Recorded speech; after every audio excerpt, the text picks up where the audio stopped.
Okay, as promised, we are going to be working on the review for the Unit 2B assessment. I'm going to go over every question with you. I'm going to give you test-taking strategies and multiple ways to show problems when possible. Make sure that you are doing, I would say, like a page at a time. Don't sit here and watch the entire video. It will take a long time, but I am going to go as fast as possible so that hopefully we can get this done as quick as we can. All right, if I'm graphing an equation, I have this equation right here. We know this is in our form of y equals mx plus b. So we know a couple of things here. Remember that our b is our y-intercept. So whatever my y-intercept is, I can go ahead and graph that. And then m, we remember, is my slope. Key thing about slope is to remember that it is rise over run. Remember, you're always rising first. You're always going up or down first before you run. So make sure that you're doing that as you do this. Okay, so I'm going to start here to do a real easy way. I'm going to look at my y-intercept. My y-intercept here is -2.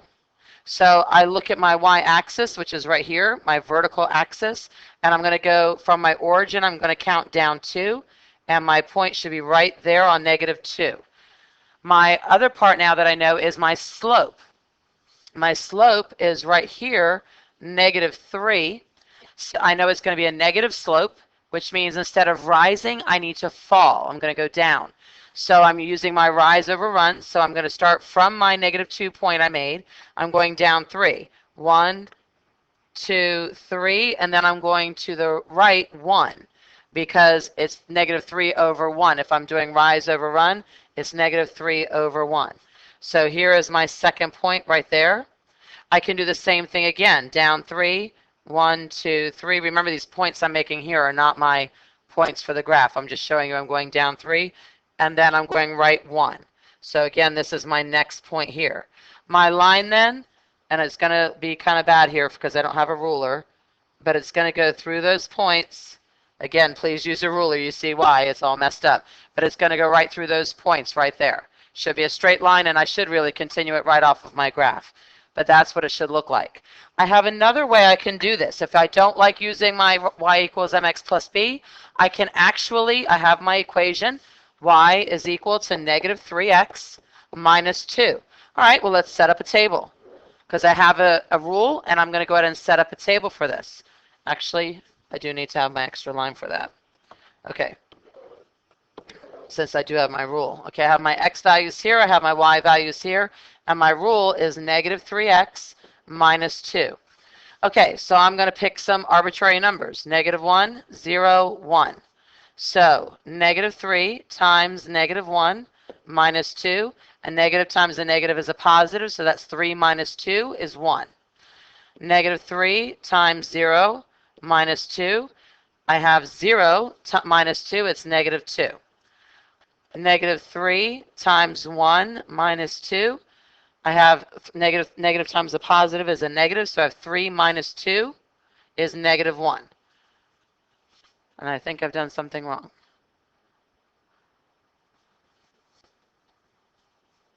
Okay, whoops, I did make a mistake. Remember that a negative times a positive is a negative, and then I have, so this is -3 minus 2, which it winds up being -5. I realized right away I did a mistake there because it should have been another negative number. So if I graph these points, -1, 1, I go from my origin, -1, 1, it would be right about there. My line would go through there because we can see I'm rising 3 and left 1, so that's the same as my rise over run. 0, -2, we already have right there, so that's correct. And then 1, -5, we also have that. 1 and -5 is right here. So we can see that I've checked it using my table instead of just using my slope and y-intercept. Okay, number 2, graph the relation represented by the ordered pairs shown on the table. All right, so I'm just going to graph. That's literally all I have to do here. So I'm going to look at, I have 3, 0. So if I start at 0, I'm going to the right 3, and I'm not moving anywhere. I'm not going up or down. 3 zeros right here. 6, 1, I'm going right 6 and up 1. So there's my second point. And then 9, 2, I'm going right 9 and up 2. Again, I should see a straight line happening here. So I'm going to go ahead and connect these points. And again, hopefully using a straight edge. Make sure that you're putting arrows on the end, but definitely use a straight edge for this. So that's all we're doing there, is just graphing those points and connecting the line. Number 3, write an equation showing the rule for this table of values. Okay, there's a couple ways I can go about doing this. The first thing is I'm going to look at something here because I know that my equation is going to be this again, y equals mx plus b. Okay, so I know my b is my y-intercept. If I look at my table, I have my y-intercept right here. Remember, if x is 0, and if we look at our graph, if x is 0, y is -3, that means I'm graphing right there. So my point or my line is going to go right through that point at some way. It's going to go right through there. So I can already tell that my b right here is going to be -3 or -3. So now I have y equals some number in front of my x value. Well, now it gets a little tricky because I'm going to have to do one of two things. I either have to plug in all of my points to see if it works, or to see what it is. But the first thing I can do is I can get rid of a couple of my answers. We know that the y-intercept is -3. It's not this, and it's not this. So these two are gone. So now I have to start plugging in. So I'm looking at this first one here. Y is, and actually this one is a -x. And I know those are tricky to work with, so I'm going to work with the easy one first. I'm going to work with the plain old x here. All right, so let's see if this works. If I plug in -1 minus 3, that gives me -4. It sure does, so that checks out. If I plug in 0 minus 3 is -3, so that checks out. If I plug in 1 minus 3 is -2. So 1 minus 3 is -2. It checks out. If I plug in 2 minus 3 is -1. So there we go. So definitely that one checks out. So not only was I lucking out by picking the easier one to work with, but the easier one to work with was also the right answer. Now, there's another way I can go about doing this since I have, again, my y equals mx plus b. Let's go ahead and just graph the points. So I already graphed 0, -3. Let me graph -1, 4. -1, I'm sorry, -1, -4. So it's going to be right here. And then we're going to graph 1, we're going to graph 1, -2, which is going to be right here. And then we're going to graph 2, -1, which is going to be right here. Okay, so I've plotted my points here, and then I can go ahead and draw a line, again, through the points, preferably, again, using a straight edge. So now that I have my line, I could actually figure out the rest of my equation right here. And so y equals something x minus 3. Well, I know that so I know that I have my -3 is my y-intercept. We already just established that. And my m, we can see for my slope, it's a positive slope because it's going up and to the right. It's going rise over run. That's just up 1, right 1. Up 1, right 1. Up 1, right 1. So we know our slope is equal to 1 over 1, which remember is equal to 1. So I don't need to put a 1 there. So this is actually my answer right there. And then you can also see that matches up with C. All right, next one here, number 4. UPS uses the following to determine the cost to mail a package. We need to look at a couple things here. Again, it's going to wind up being in our same formula of y equals mx plus b. Now, in this case, one of the things to keep in mind is the b is going to be my constant. Nothing is going to change here. I'm not doing anything to it. It's always going to be that same number. So looking at my two choices here of this and this, we can see that the flat fee part right here says no matter what, to mail the package, it's going to be $2. So that's my constant.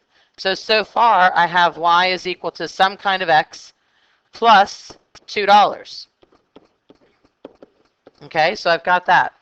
Now, the second part of this says 80 cents per pound. That means it depends on what my weight is. So my weight, it already says in here, is going to be W.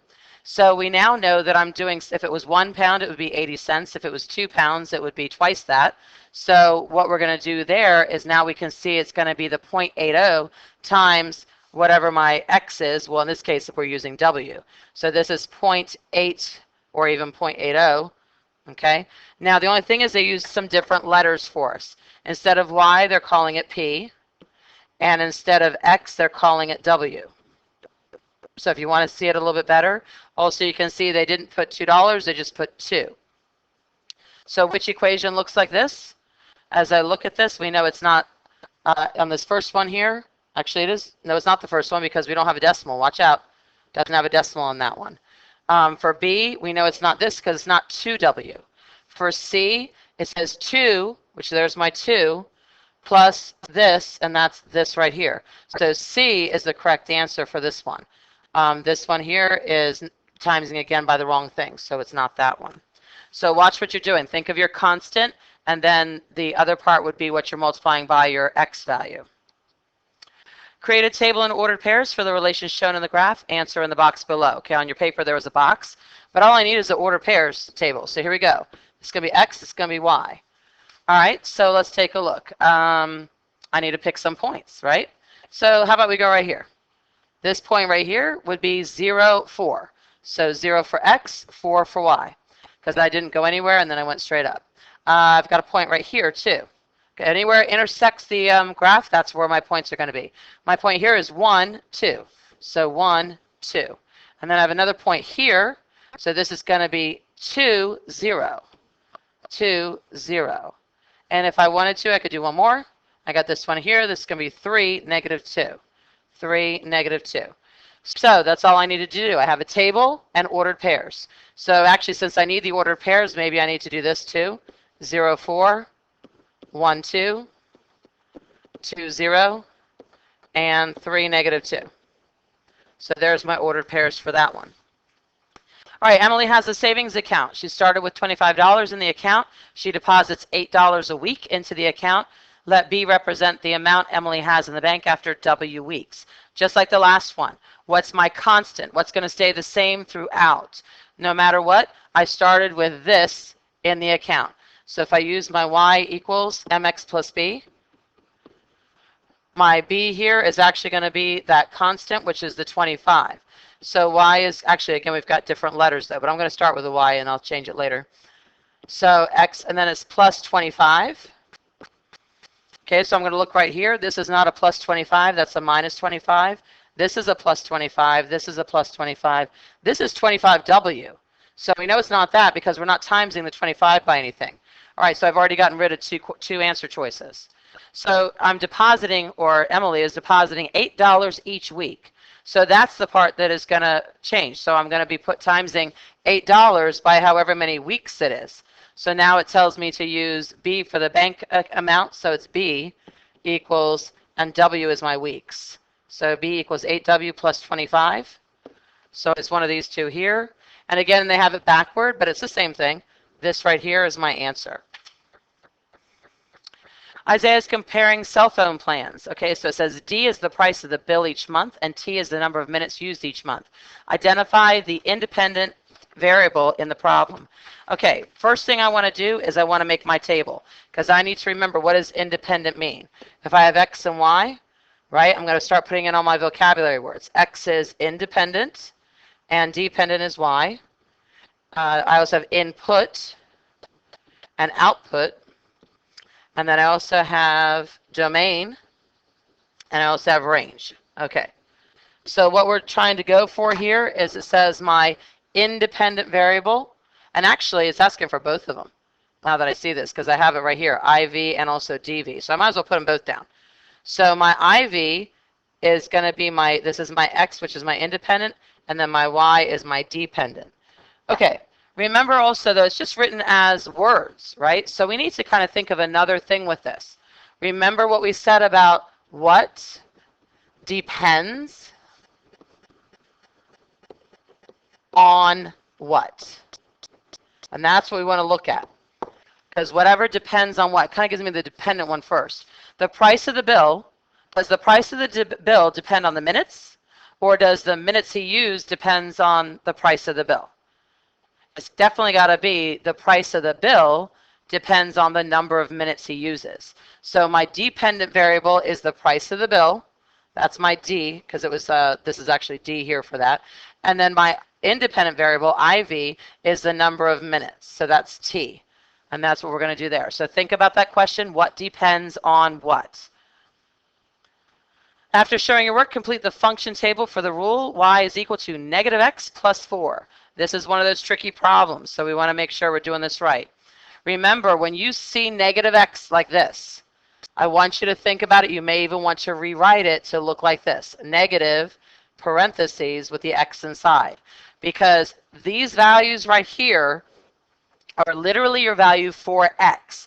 That means that I would put in, for x right here, I'm going to put in a negative 3 right here for my x, which means I still have a negative sign on the outside. So let's do that here. I have negative 3 plus 4. Okay, so that means it's a kind of like timesing by negative 1. So a negative negative makes this a positive. So now the whole thing becomes positive, and it's 3 plus 4, which is 7. Okay, 0 is easy enough because we don't even have to really do anything other than 0 plus 4, because we know anything times 0 is 0. So that's just going to be 4. Now 3, again, I have the negative 3. 3 is going in as my x value plus 4. So a negative 3 plus 4 gives me 1. And that's what we're doing there for that. So make sure you're doing your math right. Again, think of your negative x as negative x. So you're plugging in just your x value right there. That's the key to this one. Number 9, complete the function table for the rule. So we're doing the same kind of thing. All right, so I've got another rule here. I have negative 1 over 4 times negative 8. And remember, that's always over 1. Any integer can go over 1. And that's all it is. I just got to multiply that out, and I get my y value. Because actually, remember, if I had something like this, this is plus 0. So my y equals mx plus b. If I was doing it there, remember m is my slope, so here's my slope of negative 1 over 4. But look at this. I have nothing up there, so my b is actually 0. And then that would help me for graphing if I had to do that. All right, again, don't be afraid of the fractions. So I have 4 and 8. 4 divided by 4 is 1. 8 divided by 4 is 2. That means negative 1 times negative 2, that negative sign's still there, which gives me a positive 2 over 1, which gives me 2. Remember, I have to make any fraction in lowest terms at the end. Now we have this one. We have negative 1/4 again times negative 4 over 1. Again, 4 and 4 cancel each other out. So I have a negative times a negative, which is a positive. It's 1 over 1, which gives me 1. 0 times anything, it's going to be 0. So there we go. And that makes sense because we said our y-intercept was 0. If my x is 0, this is my y-intercept right there. Another little tidbit to know. Now we have 8. So we have negative 1/4 times 8 over 1. Again, that becomes 1. This becomes 2. But it's a negative times a positive this time, which gives me negative 2. And that's what we're doing for that one. All right, number 10, it says, which graph contains the ordered pairs listed in the table? Best thing to do, guys, just go ahead and look at each one. The first thing I have is I have x is 2 and y is 1. All right, if I start with this first one, I go over 2, and then I go up 1, and I make a point. Does that point fall on that line? No. Goodbye. Next one, again, start with 2. So we're going to go over to the right 2 and up 1. There's my point. Does it fall on that line? No, that one's gone. All right, now we have the next one here. Right 2, up 1. Ooh, I like that. That falls right on the line. Next one, over 4 and down 3. 1, 2, 3. It does fall on the line, even though there's no point there. It does work. Okay, so we did we did 4, negative 3. Now we have 1, 3. So 1 to the right, up 3, it's there. And we have 0, 5 for our last one, and there it is. So this one is clearly the right answer. You could always check D just for good measure, but again, I'm trying to hurry through this. Kayla works full-time as a waitress. She earns $7 an hour with an additional $4 per week and all that. And working overtime, she gets more, right? What are the independent and dependent variables? Well, again, what depends on what? Now you have to kind of infer a few things here. We're talking about her working. We're talking about her working a certain number of hours a week. We're also talking about her getting a paycheck. Doesn't say anything about a paycheck in there. but we have to think about it. She earns. The earnings is actually what we're saying is the paycheck part, right? So this is earnings or paycheck or however you want to say that. Now watch what you're doing here. This says dependent, and then this says independent. So be careful. It's kind of backward of what we've been saying.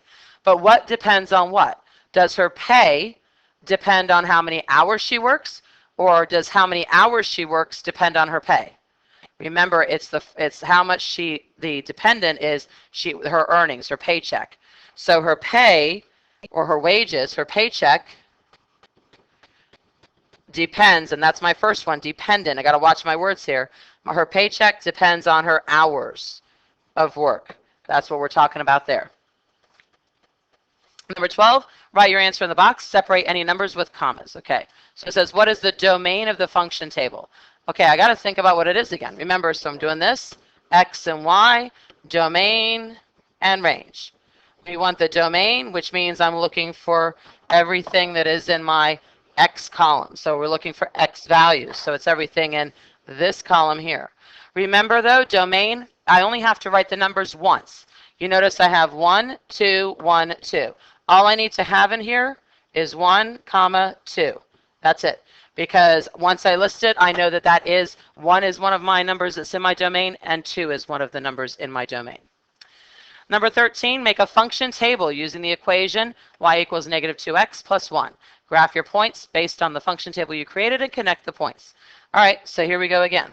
I've got a rule there of negative 2x plus 1. So I'm going to pick some numbers. Remember, I like to use nice, easy ones. Negative 1, 0, 1, 2. So as I do this, we have negative 2 times negative 1 plus 1. Negative times a negative is a positive, so that's 2 plus 1. That gives me 3.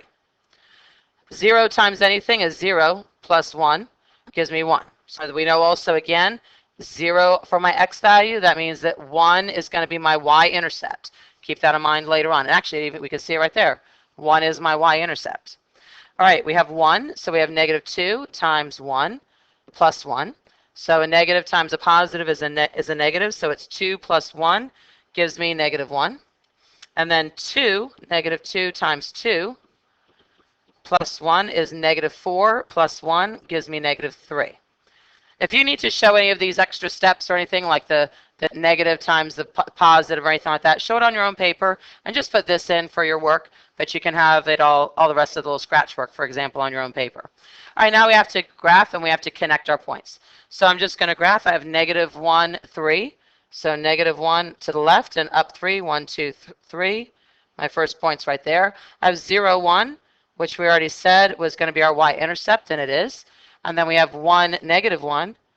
So we are right here. And then we have 2, negative 3. So we're 2 to the right and 3 down. 1, 2, 3. So again, my line is going to look something like this. Again, please use a straight edge. I know I can't on this. So that's what we're doing for that one. All right, number 14. A worm moves 2 inches each minute and is shown through the function y equals 2x. Draw the linear graph that represents the scenario at 0, 2, and 6 minutes. Okay, well, at 0 minutes, he hasn't gone anywhere, has he? Okay, so that's going to be easy enough. It's going to be right there. 0 minutes, he's gone nowhere. Okay, 2 minutes. Well, he moves 2 inches every minute, so in 2 minutes, he moves 4 inches. So 2 minutes is right here. Here's my 2-minute mark. But I need to go up 4, and my increments are really strange here. I go from 3 to 9 to 15. Well, this is like 3 and then 6, 9 and then 12, 15 and 18. So we can do like that. So for 2, I'm going up 4. It's going to be just a little bit above the 3 mark. So right about there.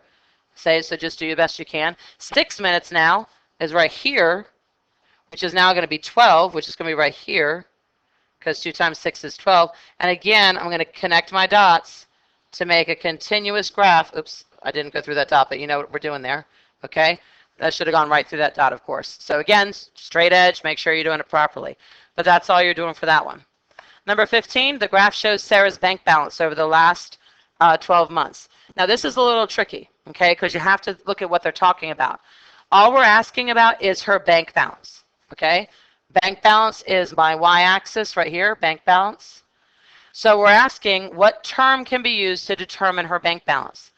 If we just went on our things with our X and Y's and all our different words, we have domain, we have range, we have input, we have output, we have independent, and we have dependent.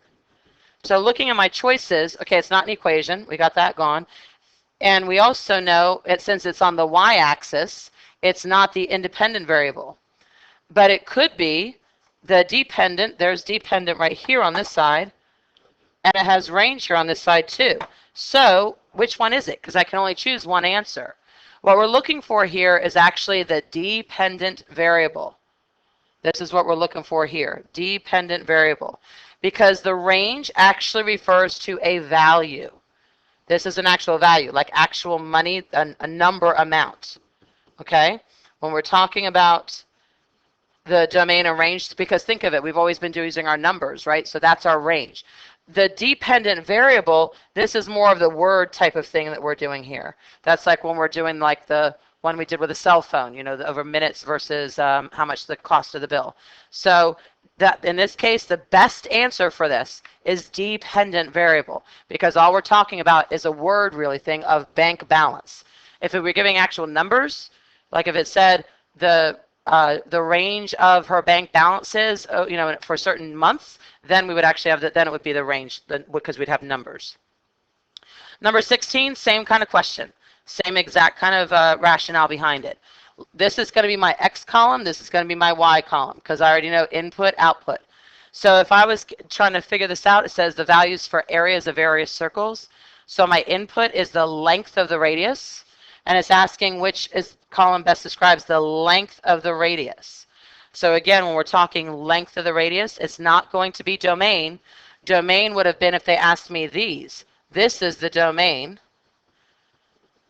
but this is my independent variable. Oops, IND, independent variable.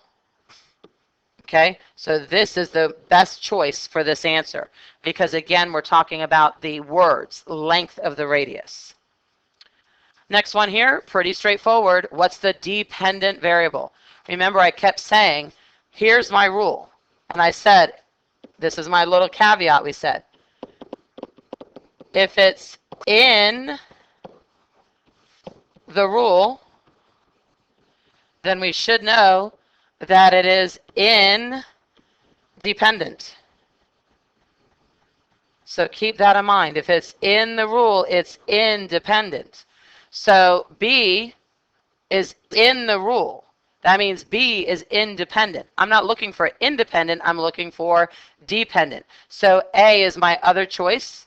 By the way, those little blue lines don't mean anything. It's just a thing with the computer because they didn't like the grammatical part. But again, so I'm looking for the dependent, but it helps me to find the independent first. If I find that one first, then I can see the other one's the dependent. Also, a way to think of it is your answer. This is the answer to the equation. Your answer is always the dependent. All right, here it says to circle the box or boxes that are correct. So, which is an example of a dependent variable. Okay, in this case, again, first we're also talking about variable too. So let's do our little table, because I tell you, every time I start with this, I think I'm going to get it right.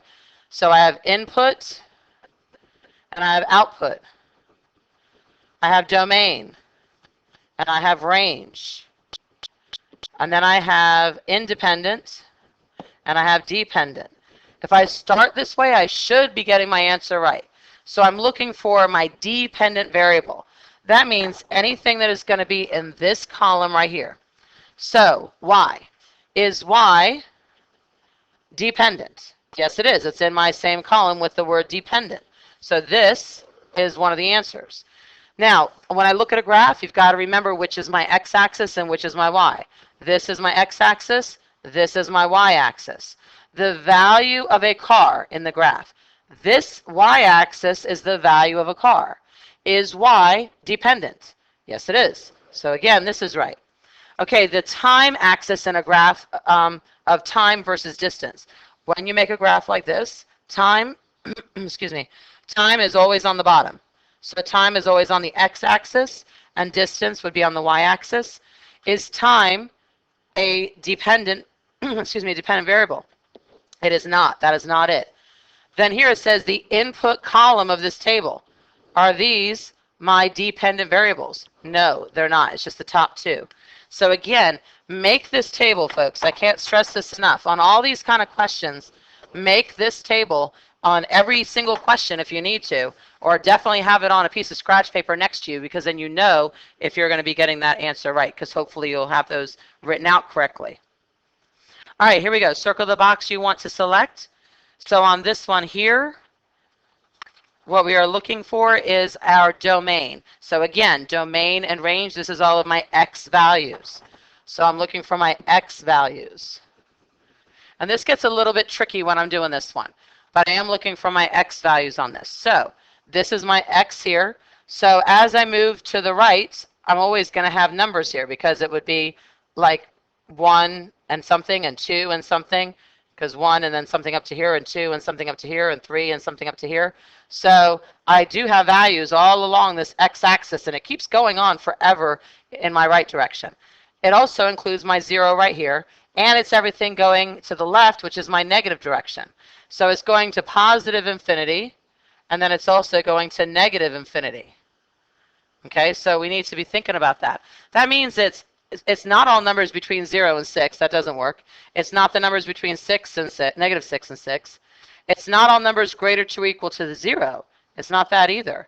It is definitely all real numbers, because it's all the numbers it could possibly be, including your rational, your irrational, everything. Because remember, while we're graphing things like 1, 1 and 2, 2 and 3, 3, we can really graph like 0.1 and go over just a little bit and go 0.1 and then 0.025 or something like that. So it's all of my real numbers. All right, number 20, which table represents a relation with a domain of 3, 5, and a range of 1, 2? All right, let's do this again. X and Y. X is my domain, and Y is my range. All right, so let me see, what are we doing here? Domain. This is my domain. That's my x values. So my x would be 3 and 5. Somewhere in the table has got to have a 3 and a 5. And my range is -1 and 2. So if I look over here, this first one, I have a 3. I have a 3. That's okay that I have. Remember, they only have to be listed once to say domain. And I have a 5 and I have a 5. So far, so good. Let's see if we have -1 and 2. -1, 2, -1, 2. There you go. This is it. That's all we need to do, and make sure that that's the right one. Number 21, for which sets is this statement true? All elements are part of the range of the graph function. Okay, so all we're looking at is this one little snippet here in red. So I'm looking for, again, the range. Domain and range. Range means my y values. Anything that y would be. I don't really care about what x is. I care about what y is. So if I look at this one, y here on this point right here, y is 1. I should put y equals 1. If I look right here, y equals, oh, I'm sorry, y equals negative. No, I'm right. Yeah, y equals 1. Sorry. If I look here, y equals 4. See, I was almost thinking about my x values and not my y values, because they're all positive. Everything is above the line, and so therefore they're all positive. So, but they are all the numbers y between 1, they're between 1 and 4. It includes 1 and it includes 4. But it's not anything less than 1, and it's not anything greater than 4. So first one right here has a -1 and it has a 0. This is out. 1, 2, 3, 4, this is perfect. It's all those numbers right there, because it's a 1, it's a 2, wait a minute, it's a 1, it's a 2, it's a 3, and it's a 4. This one here, 1.5, yep, that falls in there. 2.5, 3.5, I like this one too. -3, we already said no negatives, and we also said no 0. Oop, there's 0 again. And so 1, 2, 2.5, and 3. Yep, that one works too. So again, think about what you're doing. You're just looking at the range. You're only looking for your y values then. That's all you're looking for, y values. And there's everything between between 1 and 4. Okay, I have to say I actually made an error on this question. I think it was supposed to say circle the box or box is, like this, that you want to select, because there's actually more than one correct answer on this. So we're looking for which represents the rule y equals 10x plus 5. All right, well, taking a look at this, clearly this is wrong, because if I look at just this part right here, 10 times 10, if I put 10 in for x, 10 times 10 is 100. And 100 plus 5 does not equal 5. That's not true. So this whole thing is out. Okay, that one's gone. Now we look at the question here. A zipline course charges a fee of $5 plus $10 per hour. Remember, this part is the part I'm multiplying. And this is my constant right here. So that makes sense. This winds up being y equals 10x because there's my $10 per hour plus 5. Okay, so that one works. This is one of them that we want. If we look at this, 10 times the number, so 10 times the number, increased by 5. So that means increased by 5. And then that's the same thing too. So y equals that. It doesn't matter which side I put the y on, but it's the same thing. So those two were correct. Again, watch the error on this. This was supposed to have said box is. Excuse me. Same thing here on number 23. Number 23 should have also said box is. Okay, so again, it might be more than one right answer. So this one I have to kind of think about what this words are. This sum, that means I'm adding. The sum of 3, so I'm adding this and all this. That's what I'm adding up. So it's 3 plus the product. Product means I'm multiplying a number and 2. That means 2 times a number. So there's my 2x there. So y is equal to 3 plus 2x, or to move it around, y is equal to 2x plus 3. Okay, so clearly this one's out because it's not 2.50x. And then if I plug in my numbers here, -1 for x, that means 2 times -1. 2 times -1 plus 3. That means -2 plus 3, which gives me a +1. 0 and 3, that would make sense because this would become 0. 2x is 0 plus 3. That makes sense, so that checks out. And then 2, 7. 2 times 2 would be 4. 4 plus 3 is 7, so that one works out too. So this we like. And then we want to look at our points over here. And if we do this, this is the same thing, because if we do -1, +1, that's this one right here. I should do another color. -1, +1, that's this right here. And then we have 0, +3, which is this one right here. And then we have 2, 7, which is right here. And that's that one. Actually, that's 1, 7. Sorry, 2, 7 is this one right here. So yes, this all works out. So these two are our correct answers. So again, slight error on that question. So hopefully you caught that. All right, number 24. We have graph the continuous function y is equal to 1/3 x minus 4. Graph your points based on the function table and connect the dots. So we're given a function table. If you need to show your work, though, we can put this over on the side. So I'm going to kind of make our table a little bit wider here so we can have our rule. And we have x and we have y, and then we have 1/3 x minus 4. So we have -3, we have 0, and we have 3. So 1/3 times -3/1 minus 4. Remember, this all becomes 1, so that's a -1 minus 4 gives me -5. 0 times anything is 0, so it's 0 minus 4, and that gives me -4. Keep in mind, this here is going to be the order pair, 0 and -4 for my y-intercept. And then I have 3, so 1/3 times 3/1. Again, all that cancels out to be 1, so, and it's positive. So 1 minus 4 gives me a -3.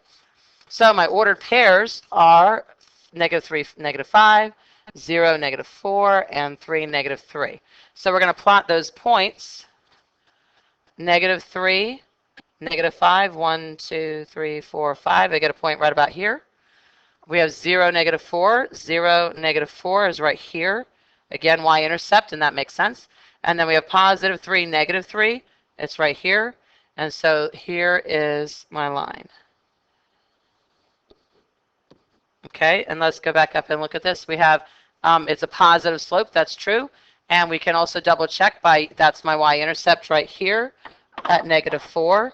That part's true. And also we can count up 1 and over 3. And we are right there. Up 1 and over 3. It should be right there for that point. Again, I don't have a ruler. Remember, you can also go down 1 and left 3. And that works too. So remember to check using your rise over run and your y-intercept to make sure you did it right. Last question. Here we go. It says, circle the box you want to select. What is the range of the function? Okay, domain and range. So range again.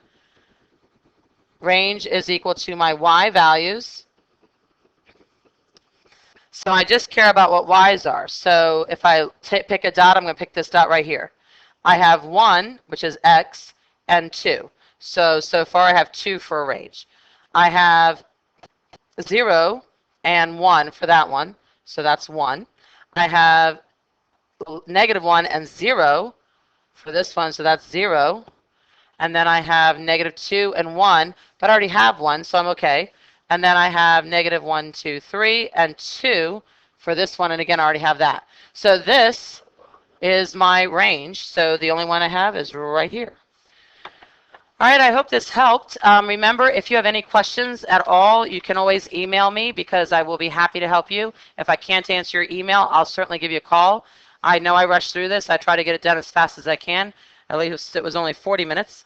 And good luck to you. And remember to come with questions next class, and I will answer any kind of questions you have regarding your test. So good luck, happy studying, and I wish you all good luck on the test. I know you can do it.